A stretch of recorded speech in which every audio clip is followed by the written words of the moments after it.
The day what changed Venezuela forever was not the day it made the country rich, it was the day it quietly took control of its future. Venezuela did not just discover oil, oil discovered Venezuela. And from that moment on, everything changed to politics, power, corruption, hope, and collapse. Before we go any further, do me a quick favor.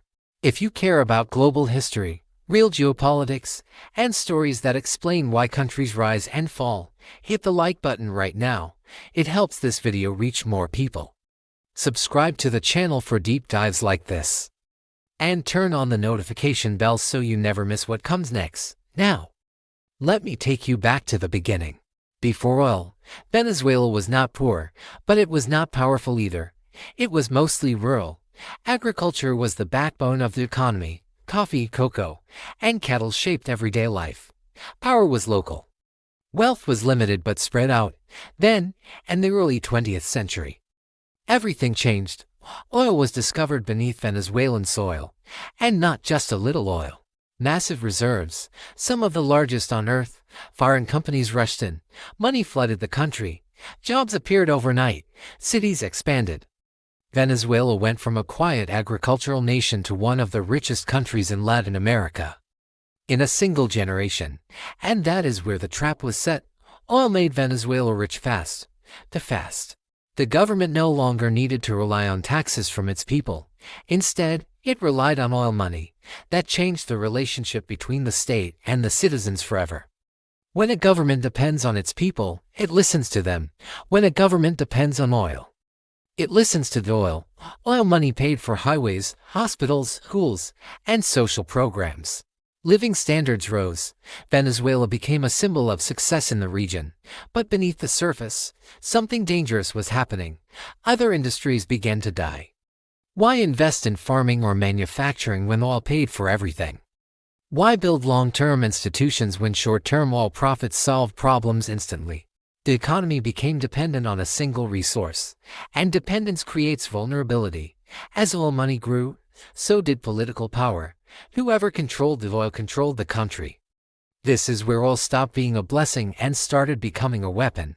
Politics became a battle over oil revenue, not ideas, not productivity, control. Corruption followed quickly. When money flows easily, accountability disappears. Contracts were inflated. Funds vanished. Loyalty mattered more than competence.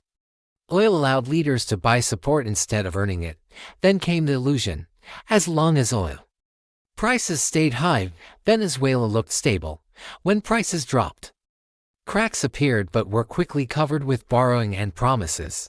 Instead of preparing for hard times, the country doubled down on oil.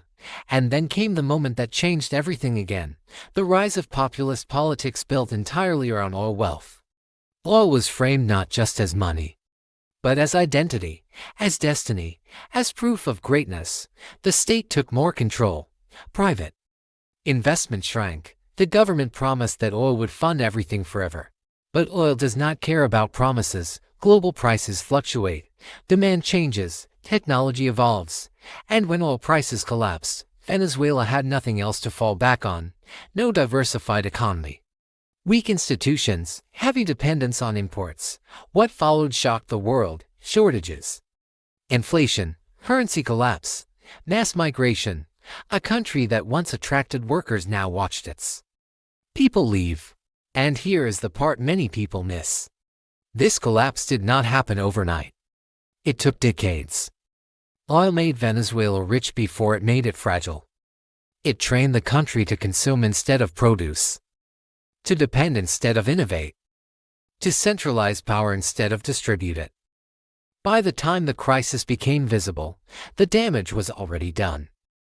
Now, here is where geopolitics enters the story. Because Venezuela's oil was never just Venezuelan, foreign powers cared deeply about it. Sanctions, alliances, pressure, and interference all revolved around one thing: control over energy. Oil turned Venezuela into a battlefield without bombs. Economic pressure replaced military invasion. Sanctions replaced soldiers. Influence replaced occupation. And once again, oil was at the center. The tragedy is not that Venezuela had oil. The tragedy is that oil replaced everything else. Education became secondary. Industry collapsed. Institutions weakened. Society polarized. Oil promised independence but created dependency. Now, let me say something that sounds true but is not.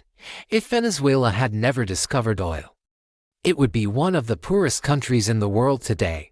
That statement sounds logical, but is it actually true? Think about it. Countries without oil have built stable economies, strong institutions, and resilient societies. So was oil really Venezuela's greatest gift or its greatest curse? I want you to tell me in the comments, was oil destiny or disaster? Correct me if you think I am wrong. And if you want more stories like this that explain the world beyond the headlines, make sure to like this video, subscribe to the channel, and hit the notification bell. Because sometimes the thing that makes a country powerful is the same thing that destroys it. And Venezuela learned that lesson the hard way.